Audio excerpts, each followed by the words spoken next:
कुछ लोगों ने सोशल मीडिया का उपयोग करते हुए पॉडकास्ट और पोस्ट के माध्यम से ये औरंगजेब की प्रतीकात्मक कब्र नहीं जलाई गई तो इस पर दरगाह की चादर लगाई थी और उसमें कुरान की आयतें लिखी हुई थी, उसको जलाया गया, इस प्रकार का एक झूठा प्रचार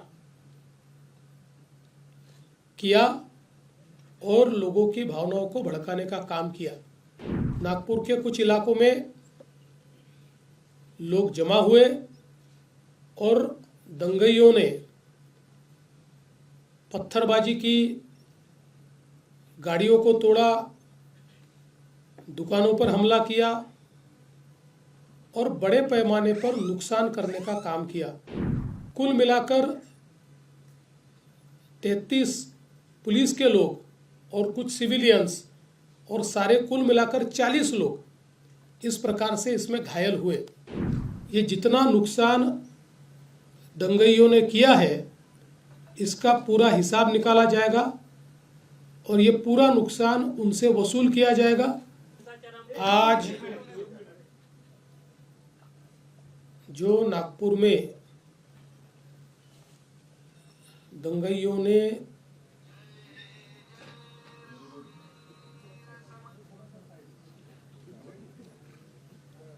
जिस प्रकार से दंगा किया उसके बारे में एक वरिष्ठ स्तर की बैठक मैंने की है। हमारे सहयोगी मंत्री बावनकुळे जी भी उसमें उपस्थित थे। किस प्रकार की घटनाएं हुई,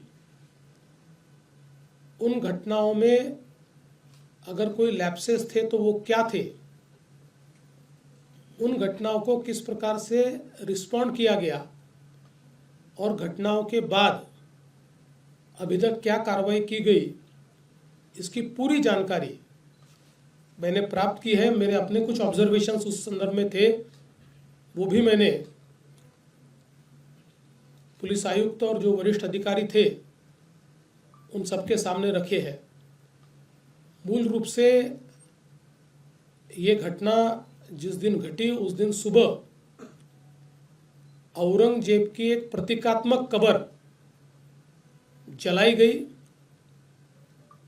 और उसको जलाने के बाद कुछ लोगों ने उसके बारे में कंप्लेंट भी की। पुलिस ने नियम के अनुसार उस कंप्लेंट को एंटरटेन भी किया, लेकिन बाद में कुछ लोगों ने सोशल मीडिया का उपयोग करते हुए पॉडकास्ट और पोस्ट के माध्यम से ये औरंगजेब की प्रतीकात्मक कब्र नहीं जलाई गई तो इस पर दरगाह की चादर लगाई थी और उसमें कुरान की आयतें लिखी हुई थी, उसको जलाया गया, इस प्रकार का एक झूठा प्रचार किया और लोगों की भावनाओं को भड़काने का काम किया। शाम के समय नागपुर के कुछ इलाकों में लोग जमा हुए और दंगइयों ने पत्थरबाजी की, गाड़ियों को तोड़ा, दुकानों पर हमला किया और बड़े पैमाने पर नुकसान करने का काम किया। पुलिस ने भी अच्छी कार्रवाई की। 4, साढ़े 4, 5 घंटे में पुलिस ने इस पर पूरा काबू लाया। उसके लिए आंसू गैस के गोले छोड़ने की बात हो या अलग अलग प्रकार से जो कार्रवाई करनी पड़ती है वो सारी कार्रवाई पुलिस ने की, जिसके कारण इसको काबू में लाया गया। इसमें बड़े पैमाने पर पुलिस घायल हुई। पुलिस के हमारे डीसीपी लेवल के 3 लोग और कुल मिलाकर 33 पुलिस के लोग और कुछ सिविलियंस और सारे कुल मिलाकर 40 लोग इस प्रकार से इसमें घायल हुए। उसके बाद पुलिस ने इन इलाकों में कर्फ्यू भी लगाया। अभी उस दिन के बाद इन इलाकों में कोई घटना नहीं घटी है, शांति है। लेकिन जो सीसीटीवी फुटेजेस हमारे पास उपलब्ध थे, अलग अलग लोगों ने वीडियोस दिए थे, उन वीडियोस को भी एनालाइज किया गया। पत्रकारों ने भी पुलिस के पास कुछ वीडियोस दिए, उसको भी एनालाइज करने के बाद जो दंगई है उनकी पहचान कर ली गई है। 104 लोगों को अभी तक पहचान कर पकड़ा गया है, जिसमें 92 लोगों को अरेस्ट किया है। 12-18 साल के अंदर के विधि संघर्षित बालक है, उनको उस कानून के तहत उन पर कार्रवाई की गई है। और जब तक आखिरी दंगई को पकड़ा नहीं जाता, ये कार्रवाई रुकने वाली नहीं है, ये कार्रवाई चलती रहेगी। लगातार एविडेंस आ रहा है, उस एविडेंस के आधार पर ये कार्रवाई यहाँ पर चल रही है। ये भी तय हुआ है कि ये जितना नुकसान दंगइयों ने किया है इसका पूरा हिसाब निकाला जाएगा और ये पूरा नुकसान उनसे वसूल किया जाएगा। और अगर वो नुकसान के पैसे नहीं भरते हैं तो उनकी प्रॉपर्टी को बेचकर ये नुकसान भरपाई की जाएगी। किसी भी हालत में इस प्रकार से किसी को दंगा करके दूसरे को नुकसान पहुंचाने की इजाज़त नहीं दी जाएगी। जिनकी गाड़ियों का नुकसान हुआ है, सरकार उनको मदद करने वाली है। जो भी हमारे नियम हैं उन नियमों में बैठाकर हम लोग निश्चित रूप से उनको मदद करेंगे। अगले 7 दिनों में ये मदद करने की हमारी कोशिश होगी।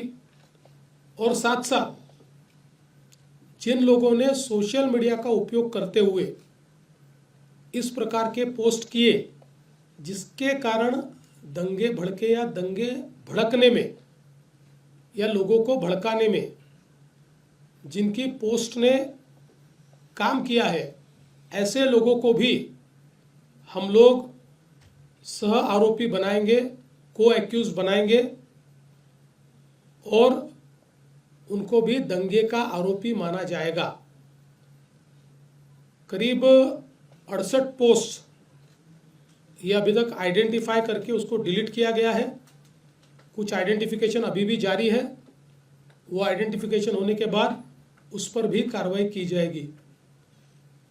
नागपुर की एक अपनी संस्कृति है। 1992 के बाद नागपुर में कभी भी इस प्रकार के दंगे नहीं हुए। कभी छोटी मोटी घटना हुई होगी, लेकिन इस प्रकार से आगजनी करना, लोगों के गाड़ियों को तोड़ देना, पत्थरबाजी करना, ये किसी भी हालत में सहन नहीं किया जाएगा। और इस पर कड़ी से कड़ी कार्रवाई ये हमने शुरू कर दी है और ये जारी ही रहेगी जब तक हम लोग ये जो दंगे हैं इनको सबक नहीं सिखा देते। विशेष रूप से जिन्होंने पुलिस पर हमला किया है उनको तो निश्चित रूप से अपनी करतूत का भुगतान करना ही पड़ेगा। कड़ी से कड़ी धाराएं उन पर लगकर जब तक उनको कठोर से कठोर दंड नहीं होता तब तक हम लोग शांत नहीं बैठेंगे। सर, क्या इसमें विदेशी शक्तियों का भी जिक्र किया जा रहा है कि बांग्लादेश कनेक्शन जोड़ा जा रहा है, मालेगांव कनेक्शन जोड़ा जा रहा है, और क्या इसकी जांच नागपुर पुलिस के साथ साथ एनआईए भी कर रही है क्या? सर याला जोडून टेरर अँगल काय आहे का सर याच्यात? देखिए, इसमें अभी सारी तफ्तीश चल रही है। अब जो लोग अलग अलग प्रकार के पोस्ट करते हैं उनमें से कुछ लोगों के पोस्ट में कुछ ऐसी चीज़ें भी दिखाई पड़ी है कि जो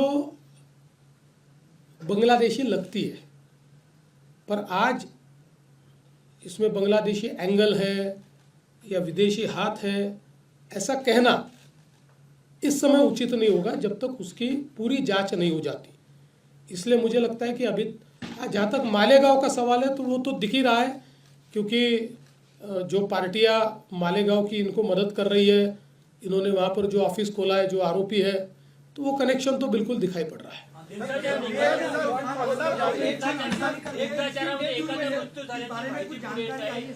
देखिए, अभी इसके बारे में आधिकारिक रूप से डॉक्टर उसकी घोषणा करेंगे, उसके बाद ही उस पर बोलना ठीक होगा। दंगा होने के बाद यूपी में जैसे बुलडोजर कार्रवाई होती है, तो नागपुर में भी वो दंगाई को अभी जब पूरी जो मामला स्पष्ट है सामने, तो क्या नागपुर में भी बालदरपुरा एरिया में बुलडोजर कार्रवाई होगी क्या? देखिए, महाराष्ट्र में हम लोग अपने तरीके से कार्रवाई करते हैं।